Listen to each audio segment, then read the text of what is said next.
दुनिया के प्रारंभ और ब्रह्मकांड के खाली आकाश में जो बुध का आकार है, सबसे पहले अंधेरे शनि का राज मानकर उसमें रोशनी सूरज की किरणों को चमक का ख्याल किया गया। इस रोशनी सूरज और अंधेरे शनि दोनों के साथ साथ हवा बृहस्पति, यानी हवा अंधेरे में भी होती है, रोशनी भी होती है। मसलन शीशा बुध के एक बक्स में हवा होगी, बक्स के बाहर भी हवा महसूस होगी। शीशे का बक्स बुध, अंधेरा और रोशनी, हमें हर शब्दों के अर्थों को समझना पड़ेगा। रोशनी दोनों के ही अंदर से बाहर से अंदर जाहिर होने की इजाजत देगी, मगर हवा बृहस्पति को अंदर से बाहर और अंदर से बाहर जाने नहीं देगा। वहीं चक्कर में डाले रखने की दुश्मनी बृहस्पति से बुध की हो गई। हमारे शास्त्रों में बुध की और बृहस्पति की शत्रु बताई गई है, उसके पीछे उद्देश्य ही अंदर से बाहर जाने की, यही चक्कर में डाले रखने की दुश्मनी बृहस्पति से बुध में हो। बुध के आकाश को खाली जगह से किस्मत को जाहिर करने वाले ग्रह चाली बच्चा बुध की मदद से सूर्य और शनि को जगह देता है। जुदा जुदा रहना या इकट्ठे ही दम मारने की ताकत बख्श देता है। दो चीजों का या इकट्ठा होना तय करने की हालत का नाम गांठ या ग्रह कहलाता है। दूसरे शब्द में बृहस्पति वायु, बृहस्पति क्या है? वायु। और बुध क्या है? आकाश को इकट्ठा बांध देने वाली चीज की जो शक्ति या बच्चों की किस्मत का उलझन पैदा करने वाली चीज ग्रह है।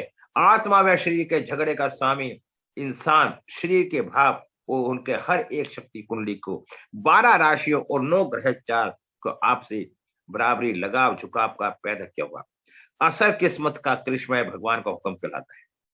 9 ग्रह हैं, वह 12 भावों में 9 ग्रह हैं, 12 राशि हैं। इसका मतलब ये मान के चलो हमारे वैदिक में भी 12 घर हैं और 9 ग्रह हैं। 9 ग्रह 12 घरों में घूमते रहते हैं, क्योंकि 9 घर स्थायी हैं, उनके सबके स्वामी हैं और एक स्वामी दूसरे स्वामी के घर में घूमता रहता है। ये ज्योतिष का सार है। 9 ग्रह 12 भाव, प्रत्येक ग्रह अपना अच्छा बुरा प्रभाव उनके अपने निश्चित जो है समय पर ही होगा। इसे लाल किताब पत्ती में ज्योतिष जातक को संसारिक हिसाब किताब को बताया गया है, जहां पृथ्वी और आकाश की उपमा नजला शिशु को बंद मुट्ठी से की गई। इनके भावों को अर्थ को समझने में थोड़ा सा टाइम लगेगा, लेकिन जिस दिन आप इनके भावों के अर्थों को समझ जाओगे तो आप बहुत ऊंचाई में पहुंच जाओगे। खुश रहो आबाद दुनिया वालों, जहां बढ़ते रहो, मदद मालिक अपनी देगा, नेकी खुद करते रहो। मतलब लाल किताब ने व्यक्ति को पूरी लाल किताब में नेकी इंसानियत करने का तरीका समझाया है। और सच है, जब तक आदमी में इंसानियत नहीं होगी, मैं देख रहा हूं संसार के अंदर आज हमारे हिंदुस्तान की राजनीति में भी और हर जगह देख रहा हूं, मात्र आर्गुमेंट करने की इच्छा है, अपनी बात को ऊपर करने की इच्छा है।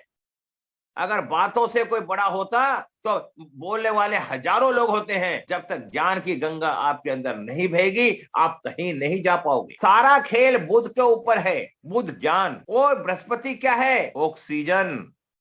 बुध बृहस्पति के ऊपर सारे ग्रहों को तोलने का प्रयास किया है। ज्योतिष के ताने बाने के साथ ही सदाचार, धर्म, प्रणता, लोकाचार, सृष्टि कई मूलभूत नियमों के साथ लेकर टोटकों की रचना कर डाली, जिससे व्यक्ति कष्टों से राहत हो जाए और साथ ही साथ समाज के संस्कारों के साथ जुड़ जाए। वर्तमान में लाल किताब में कौन अपरिचित है? जो व्यक्ति ज्योतिष में थोड़ा मात्र भी रुचि रखता है, वह लाल किताब के बारे में जरूर जानता होगा अथवा सुना तो अवश्य होगा। कई उपाय तो लाल किताब के टोटकों की संज्ञा पा चुके हैं। आज हमारे संस्कार बने हुए हैं लाल किताब के टोटको। लाल किताब एक टोटका है। आज हमारे संस्कार बने हुए हैं। कौन व्यक्ति होगा जो रेल में बैठा हो, गाड़ी यदि गंगा यमुना नदी के ऊपर से जा रही है तो उसमें कुछ सिक्के ना डालें, गाय को घास ना खिलाएं, कुत्ते को रोटी ना खिलाएं, भिखारी का भोजन ना कराएं, कन्याओं का भोजन ना कराएं या ब्राह्मणों का दान दक्षिणा ना दें। लाल किताब ने टोटकों को सता लोकप्रियता का यह सटीक उदाहरण माना जा सकता है। लाल किताब के अंदर जो टोटके होते हैं, वो टोटकों से मानव के कल्याण की सारी युक्तियां होती हैं। जब हम मानव सेवा करेंगे तो हम राष्ट्र की सेवा करेंगे, मानव की सेवा करेंगे तो हमारा कल्याण होगा या नहीं होगा। लाल किताब में भारतीय ज्योतिष की भांति 9 ग्रह की प्रमुखता दी गई है, आधार माना गया है। भिन्नता, टोटके, उपाय और सदाचरण, ये 3 बातें होती है। टोटके हम इमीडिएटली करके शांति पा जाते हैं, उपाय करके हम कुछ समय में उसे ठीक कर लेते हैं, सदाचरण अपनी आदतों को ठीक करके हम उससे अपना भविष्य लंबे समय तक के लिए, हमारे जो लगन होते हैं 12 लगन होते हैं, 12 राशि होती है। वैदिक में जब बच्चे का जन्म होता है, जिस भी लगन में होता है वो लगन देखा जाता है, जबकि लाल किताब ने इसे और शॉर्ट में करते हुए क्या किया, उसे शॉर्ट में करते हुए, व्यवस्था बनाते हुए उन्होंने 1 से लेके 12 लगन बना दिए, 12 भाव बना दिए। उन्होंने सिस्टम ही खत्म कर दिया, इन्हें ऊंच का नीच का सब सिस्टम खत्म कर दिए, ग्रहों की दृष्टि पे आधारित कर दिया। लाल किताब पर लेखक ने लगन मेष राशि को माना, अर्थात हर परिस्थिति में लगन मेष ही रहेगा, जबकि पारंपरिक ज्योतिष में लगन को लेकर सर्वाधिक भविष्य कथन का प्रचलन है। पारंपरिक ज्योतिष में जहां उपाय समय संध्या महंगे होते हैं, वहीं लाल किताब को उपाय सरल सुगम व सस्ते होते हैं। एक ही लोकप्रियता के कारण यह भी मानना होगा कि लाल किताब के मूल सिद्धांतों में 3 बात हैं जिनका आधार बनाया। अनंत ब्रह्मांड, 9 ग्रह भ्रमणशील है और निम्न तत्वों के प्रतीक, उपाय समय संध्या एवं महंगे होते हैं, वही लाल किताब को उपाय सरल व सुगम व आसान होते हैं, जिनका आधार बनाया गया है। अनंत ब्रह्मांड में 9 ग्रह भ्रमणशील जो कि निम्न तत्वों के प्रतीक है। बुध, इसके अंदर बुध को सब में बड़ा स्थान दिया गया है, क्योंकि बुध एक राजकुमार ग्रह है। बुध विस्तार या व्यापकता, बुध का विस्तार पूर्ण रूप से है, व्यापकता है। राहु बुध का सहयोगी और मित्र आकाश है। सूर्य प्रकाश है, शनि अंधकार है, वैदिक की बातें बता रहा हूं, शनि अंधकार है, गुरु हवा है, ऑक्सीजन है, शुक्र पाताल है, केतु शुक्र का सहयोगी है, मित्र, और चंद्रमा धरती है, चंद्रमा को माता कहते हैं। बुध विस्तार है, राहु बुध का सहयोगी है, सूर्य प्रकाश है, शनि अंधकार है, गुरु हवा है, शुक्र पाताल है, केतु शुक्र का सहयोगी मित्र है, पैताल है, चंद्रमा धरती है और मंगल सितारा है। जातक अपना भाग्य साथ लेकर आता है। पहले लोगों का कहना भी है, पुराने मत भी है, पहले हमारा कर्मों की रचना होती है, उसके बाद शरीर की रचना होती है। जातक अपना भाग्य साथ लेकर आता है, उसे बदल नहीं सकता, मात्र सव्य के बलि के बदले में बदला जा सकता है। ग्रह गोचर भ्रमण के समय उपाय से कष्ट निवारण सहायता मिलती है। यहाँ निर्वाद सत्य है, पारंपरिक ज्योतिष के साथ साथ लाल किताब के उपायों को अपना कष्ट निवारण व अद्भुत चमत्कार देखा गया है। लाल किताब के अनुसार ग्रहों की अशुभता 2 प्रकार की होती है। जैसे किसी भाव में भाव का फल दे रहा होगा तो उपाय करेंगे, लेकिन वही ग्रह जब समय अपने समय का फल देने लगेगा तो कोई भी उपाय कारगर सिद्ध नहीं होगा।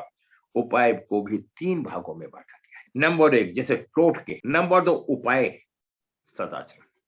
अगर हमारे को किसी को कोई घटना घट जाती है तो हम उसे टोटके के द्वारा उस घटना को इमीडिएटली ठीक करके बाद में उसके उपाय या उपचार करके या अपने जीवन में उतार कर उसे ठीक करने का प्रयास करते हैं। टोटके तुरंत राहत के लिए होते हैं, उपाय दीर्घकालीन होते हैं, वही सदाचरण सदैव के लिए राहत देने वाले होते हैं। कोई भी व्यक्ति सदाचरण के नियमों का पालन कर सदा के लिए सुखी रह सकता है और आने वाली पीढ़ी को भी सुरक्षित भविष्य दे सकता है। शास्त्र एवं पुराणों में वर्णन है, पिता का कर्जा पुत्र को उतारना ही होता है। हम नहीं जानते हमें किस किस के कर्मों के फलों को भोगना पड़ता है। पिता को पुत्र का, पुत्र को पिता का, कई कई पीढ़ियों के अनुसार ही चलता रहता है। कहां से ज्ञान है, कहां से संयम आए, झुकना हम नहीं जानते। जो अड़ता है वो टूट जाता है, बिखर जाता है, खत्म हो जाता है। शास्त्र व पुराणों में वर्णन है, पिता का कर्जा पुत्र को उतारना ही होता है। उसी प्रकार लाल किताब में पितृ ऋण की परिभाषित किया गया है। पीढ़ी दर पीढ़ी वे पाप चढ़ते हैं। जब सदाचरण की बात करते हैं तो सदाचरण के साथ साथ हमारे संस्कारों में भी यह उपाय उसी प्रकार घुल मिल जाता है। यह उपाय लगते ही नहीं, और सभी उपाय में से कईयों पर कहीं तो वह सदैव करता है। जैसे झूठ ना बोले, झूठी गवाही ना दे, अब शब्द ना बोले, गाली ना दे, देख रहे हैं उपाय?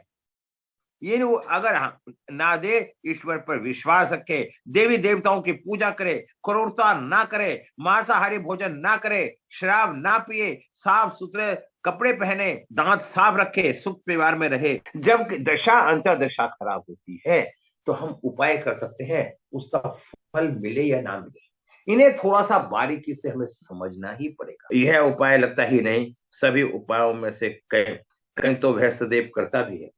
जैसे झूठ ना बोले, झूठी गवाही ना दे, आप शब्द ना बोले, गाली ना दे, ईश्वर पर विश्वास रखे, देवी देवताओं की पूजा उपासना करे, क्रूरता न बरते, मांसाहारी भोजन ना करे, जैसे झूठ ना बोले, झूठी गवाही ना दे, आप शब्द ना बोले, गाली ना दें, ईश्वर पर विश्वास रखें, देवी देवताओं की पूजा उपासना करें, क्रूरता से न बरतें, मांसाहारी भोजन ना करें एवं शराब ना पिए, साफ सुथरे एवं श्री के कपड़े पहने, नाक छिदवाएं, नाक को सदैव साफ रखें, दांत साफ रखें।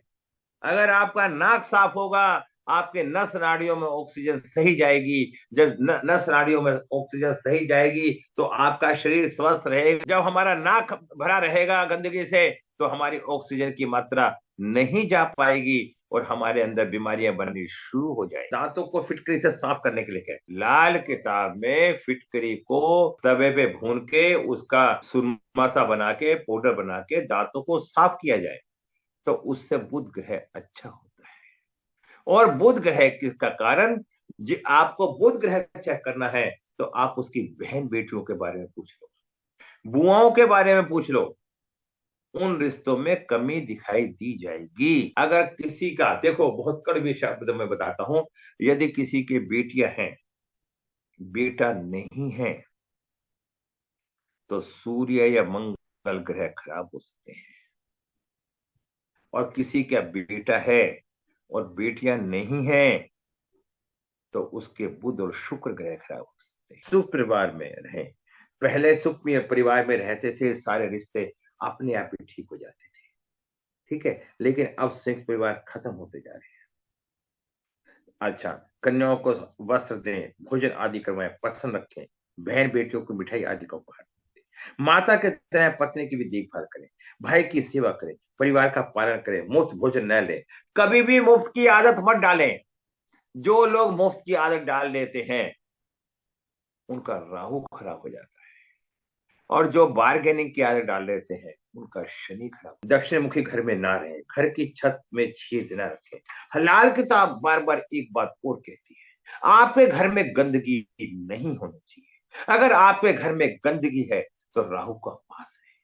आपके घर में गंदगी और आपके शरीर में गंदगी, अगर आप नहीं नहाएंगे, आप अपने कपड़ों को साफ नहीं करेंगे, आप प्रतिदिन अपने कपड़े नहीं बदलेंगे तो राहु का आप पे कब्जा होता चला जाएगा और आपकी दिनचर्या खराब होती चली जाएगी, आप पे परेशानियां बननी शुरू हो जाएगी। इनमें से अधिकतर हर संसारिक मनुष्य यह कार्य करता है। क्या इस टोटके माना जा सकता है?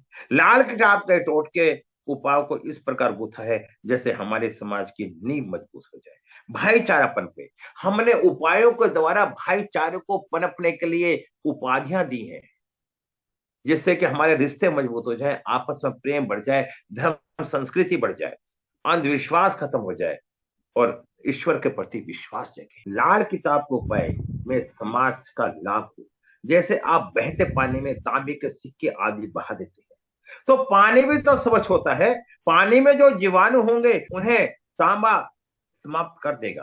आपने देखा ही होगा, ज्यादातर व्यक्ति तांबे के बर्तन में पानी भरकर रखते हैं और वही पीते हैं। वह जो डॉक्टर आदि भी तांबे के बर्तन में रखकर पानी पीने की सलाह देता है। हम जो नदियों में पानी तांबे के सिक्के बहाते हैं उससे हमारा वातावरण शुद्ध होता है। बड़ों के पांव छूकर आशीर्वाद लेकर उन पैसे कई संस्कार, बुजुर्गों की व्यथा को भी जोड़ा गया है। आज के आधुनिक युग में समाज में जब बुजुर्गों का तिरस्कार किया जाता है, उन्हें मात्र एक कोना दे दिया जाता है जहां वे पड़े रहे, युवा उनसे बात करना तक पसंद नहीं करते। बच्चे जो कभी दादा दादी नाना नानी से चिपके रहते थे, आज वे बुजुर्गों से बात तक करना पसंद नहीं करते। हालांकि भाव में यह परंपरा आज भी कायम है। इस उपाय को उन बुजुर्गों के आंतरिक खुशी महसूस होती है, हमें सम्मान दिया जा रहा है, हमारी देखभाल की जा रही है, हमें आशीर्वाद लेने में भला हमारा जाता ही क्या है। कुछ ना कुछ मिलता ही तो है। यदि बुजुर्ग के दिल में कोई आशीर्वाद निकलता है तो वह सच ही होता है, और यदि दिल के दर्द से कोई हाय निकलती है, कोई ग्रह नक्षत्र उपाय टोट के उसे होने की नहीं रोक सकते। अगर कोई भी व्यक्ति हो, जब उसका दिल से हाय निकलेगी तो हमारा बुरा हो। ये सब छोटे छोटे उपाय हैं, अपने को शांत रखना, अपने को झुका के रखना, अपने को कम बोलना। यदि बुजुर्गों के दिल में कोई आशीर्वाद निकलता है वह सच ही होता है।